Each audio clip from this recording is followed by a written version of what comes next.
Matt here from the gear shed again. As promised, we're going to do a bit of a breakdown on what gear I'm taking for my little bikepacking trip to Wales. Okay, we're looking at about 3 days pedalling, so 2 overnighters.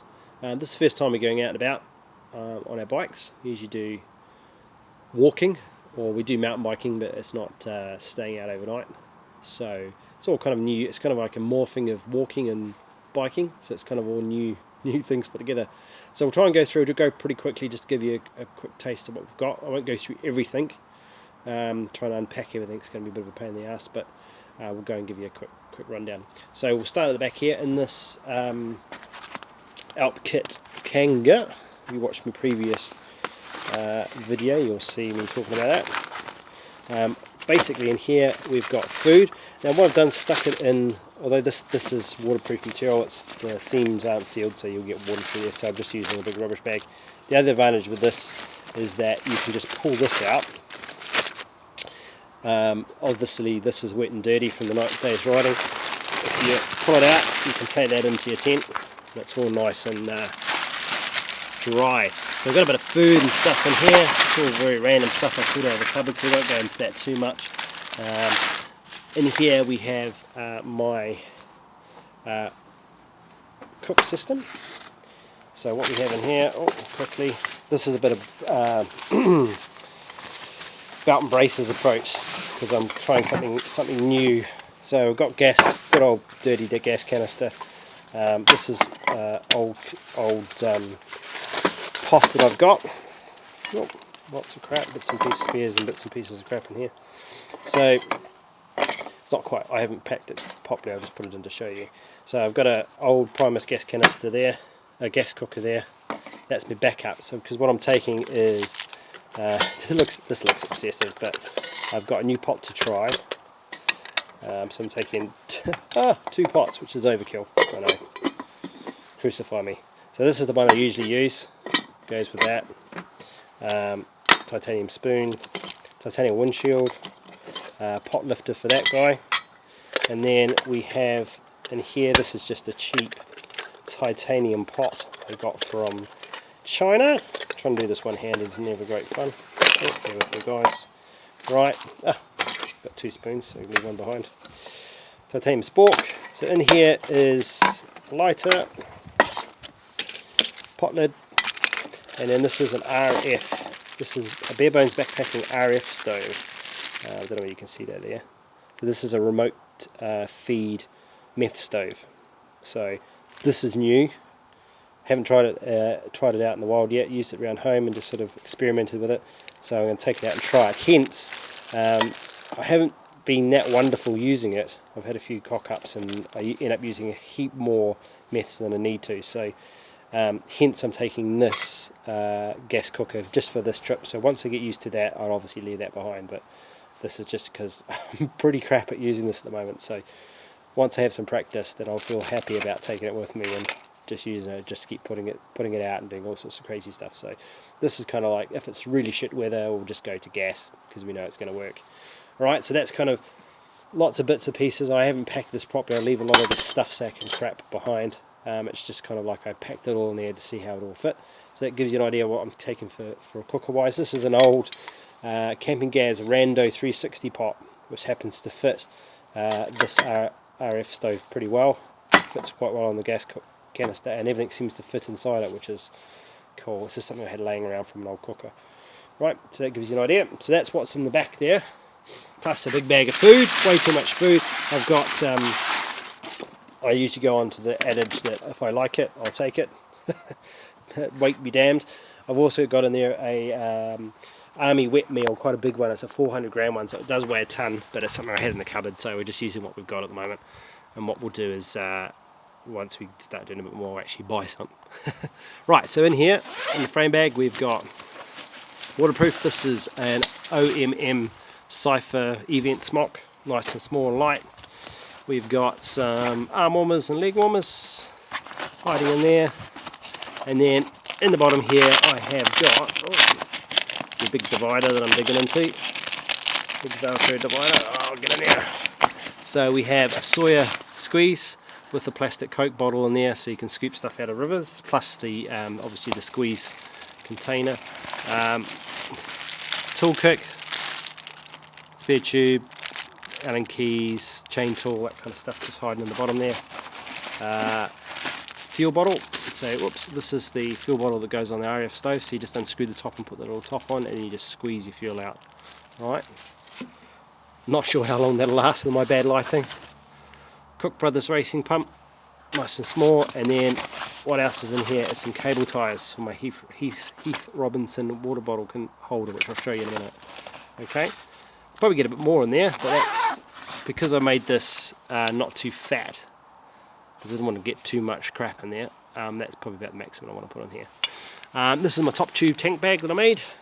I think I talked about making one of these in the last video I showed you. This is me making it. I need to just adjust the straps. I've got some of these Kanga straps coming because they seem to hold a bit better because of the kind of a rubbery, finely rubbery coating on them, so they stick a bit better to the frame. That's the problem with this, it sort of slides around a bit. I've got some silicone that I've put on the bottom of this bag to give it a bit of grip, but it needs straps that actually hold it in place a bit more. So we've got those ordered, hopefully they'll get here before we go. So in here I have got, oh sorry, there's my arm warmers, my leg warmers are in the bottom. Pair of thermal biking gloves. Food.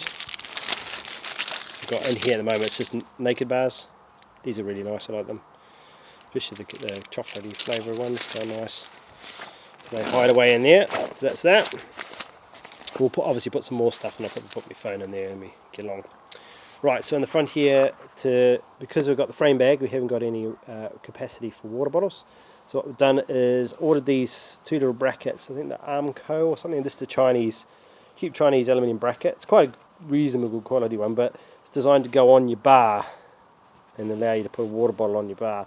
Problem with that is that the sizing, this is an oversized carbon bar, so it doesn't fit, and it wouldn't actually fit properly with all the crap away. So what I've done is I've Heath Robinsed it. I've got inner tube wrapped around my stem just to give it a bit of bulk. Some duct tape, and then we've cable tied it on. It's actually really turned out really solid, and then you just bolt these bottle cages to the actual bracket either side, so it gives us the ability to have two water bottles up out of the way. They fit well, they're quite solid, not going anywhere, and they're out of the way of your knees too, which works quite well. Obviously the only things if you have to turn in your tight corners, they're going to hit your tank bag, but you've got worse things happening if that's the case. So in the front here we have my Nature Hike Cloud Up 2 on the top here. It's actually lashed to the bars to get it out of the way. Just get it up out of the way sort of centre gravity wise, and then let's have a look in here. This is an Alp Kit double-ended dry bag. This is the kelp colour if you're interested. And again, big yellow bag, rubbish bag. Same idea again, if you pull it out you can take that inside your tent and leave your dirty manky dry bag outside. Okay, it's not really, this one here is waterproof, so it's not about waterproofing, it's just that ease of getting stuff in and out. So I've got quite a few extra layers in here. So I've got my thermal long johns. These are my Lidl specials. Lidl's a German supermarket chain over here in the UK. If you're not aware, if you come from the States or something, you've not heard about them. They do some quite good thermals, all cheap ones. That's just like a polyester base layer. It's quite good. I've got a merino one. Making a mess here. So I've got a merino t-shirt. I'll just chuck these over the way in a minute. So it's their merino t-shirt version. That's quite good. That's just another layer I can use on the bike. And then for sleeping I've got, this is a cheap hooded base layer. Great piece of kit. Really hard to come by. Some Korean company that make it. It's just like almost like a lycra. Works really, really well. It's great for running. The hood is like a ninja hood, so it can pull up around over your head, right up over your nose as well. So that's quite good. I basically use that one a lot for sleeping, so it gives me quite a few layers there because I'm not really taking a fleece per se. Bike hat, netty bike hat goes underneath your helmet. And then, we keep digging in the mystery bag. So we have spare pair of liners. So the idea with that is that on the second day I can pull out my old dirty manky ones and put those on instead underneath my shorts. So that's just a spare, it's a comfort thing. Your crutch falling apart. And then to supplement my quilt, because I'm only taking my light summer quilt, and it's going to be possibly pushing the old limits of the quilt, just beefed up my layers with some Primaloft. So this is a pair of Primaloft, and these are the Montane Prison Pants. They're quite good. I think they're about 40 grams of Primaloft, something like that. So you can sleep in those, or obviously wear them around camp as well. So this is kind of like my not fleece layer. And then I've also got homemade. This is my homemade sleeping balaclava. This is made out of an old soft Snugpack Softy army issue trouser leg. They're laying around. Okay, that's really cool. Again, because your court's got no hood, this is kind of fail safe. These are I'm kind of going overboard. I probably don't need all this stuff, but I'm just seeing how much I can actually get in and comfortably carry, because we've got a few extra missions coming up. So that's that. And then there's also this is a Montane fireball top, fireball smock. Again, about 40 grams of Primaloft. Really light, really warm for its weight, and that's basically replacing my fleece. A pair of light thermal gloves in case things get really pear-shaped. Snozzle bag. Now I'm kind of going through the motions because I've got my Thermarest X light. This part here is a Thermarest adapter that allows you to pump up their mats, their air mats. And this is the yellow piece is the Xped Snozzle bag, which is their version to pump their bats up. So lucky enough they fit together, so you can use it to blow up your Thermarest bag. Really, I should be putting all my kits inside that, but I'm just I find it's very light. I'm not sure how well it's going to last if you just start using it like a dry bag. I know people do, but so I'm kind of in two realms of this. I'm trying to build and make a lighter version of this just out of a plastic bag. I've seen a few on eBay, on YouTube, where they've done lightweight ones with Coke bottles and stuff, so I'm going to try and make one of those, and that way these are like 30 quid or something, so they're quite expensive for just a full nylon bag, dry bag. So if I can make one out of a plastic bag, that might be better, but I've just kind of thrown it in there because I'm a bit paranoid about it falling apart. So it's about 80 grams all up, so it's still a bit of weight to be dicking around with and not actually using how it should be. So, but I'm going to try and eliminate that somewhere along the line. So that's kind of why I'm not using that as a dry bag. That's why, because I reckon it's too fragile. Right, so what else we've got on the bottom here? We've got this is my Alp kit cloud cover, which I've modded, and this is a homemade Sul nylon stuff sack that it's in. It's kind of my first foray into Sul nylon. It's quite difficult to sew stuff. It's like sewing a condom. So that's me. And then in here I also have curled up is my Neo Air X Light. So what I do with this, instead of putting it in a stuff sack, I lay it flat like this, and I put my sleeping quilt in it, and then roll it up in there like that. And this is what I do in the bottom of my pack as well. I can do this one-handed. Oh, it's a bit slippery. So that way, when you put it in the bottom of your bag, let's turn it sideways.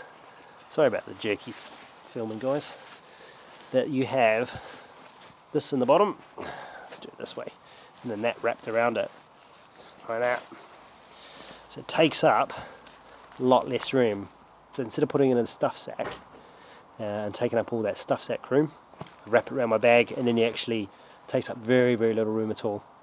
Okay, so that's how I do it with that. I've always just thrown the stuff sack away with all those. That's how I've always done my bed rolls. So in a pack, that would be the bottom. Steam bag pack would be like that on top. Alright, so that's everything. So it doesn't seem like a hell of a lot, but it did take up a huge amount of room. There's nothing else in the old bag. Let's have a little fish around the bottom. Lucky dip. Oh. So that's everything. There's probably definitely a few things I can eliminate and get rid of. And obviously I'll be standing up in my cycle clothing. The only other thing that I will have to pedal in is, instead of a fleece and all that, I've got this old, just chuck up over the bike here, this is an old Outdoor Research, I don't know what the hell it is. It's kind of like a Pertex Impala. It's a lightweight, it's like a light fleecy lining. make that out with the nylon outer shell. So it's quite good as if it's really cold. I mean, I generally don't get that cold on the bike if I'm moving and pedaling. I'm usually at about 1,000,000,000 degrees. So this is probably, again, a bit of overkill, but that's good to throw on. It's going to be accessible. I'm going to probably take my little camelback backpack with me, so I'll probably throw that in there. So when we stop on the side of the road or pop into a pub or something like that, I can throw that straight on, and that gives me a layer of warmth straight off the top without having to dig all this crap out from the bottom. Alright, so that gives you sort of a breakdown of what I've got in there and how I'm carrying it. So hopefully that all works. And the main reason why I've sort of packed it the way it is all the stuff in the front. This homemade carrier here, I'm kind of a bit dubious about how tough it's going to be. It looks really solid. I mean, I don't think it's going to have any really issues, but so I've tried to lighten the load on that. So that's why I put my light camping clothing and my quilt and stuff in there, because that's relatively light stuff. I mean, that's probably not even, right, let's have a quick maths. It's a kilo. It's probably not even 3 kilos in there, maybe at the most 3.5 kilos in there. And having the tent up on these bars here, that just keeps it out of the way. So that's kind of taking the weight on here, keeping the weight off this carrier. And then the food's probably the food is the most stupidly heavy stuff that I've got. So putting it in the Alp kit, koala, it's industrial, you bought it, so it's industrially made, so it's all pretty well sewn. So that should be able to take a bit more of a beating over the long run. But we'll see. It's all early days yet. Alright, so that gives you an idea. That's what I'm taking. We're basically going to go head off on a Friday. What we're going to do is head to one of the campgrounds, just leave our cars there and head out from there. It's part of the Taff Trail. So head out from there, do a bit of bridleways up and over, and I think it's we're going through the notch near Pennyfarn. I'm going to say Pennyfarn. I'm terribly geographically embarrassed on most of Wales. Can't even say most of the names. So so we're going to head up there on the Friday, pedal for the Friday, wild camp out as you call it over here, pedal for the Saturday, crash out for Saturday night, and then be, hopefully, if all goes well, pretty close to our campsite where we leave the vehicles on the Saturday night. And what we'll do is we'll sort of just, it should only be about 12 k's or so from where our second wild camp will be to our campsite, basically getting back to our vehicles. So fingers crossed, we will give you a trip report, and I'll take some pictures and video on the way, and we'll see how we go. So as usual, fire away, comments in the comment section, remember to subscribe, and I will see you later.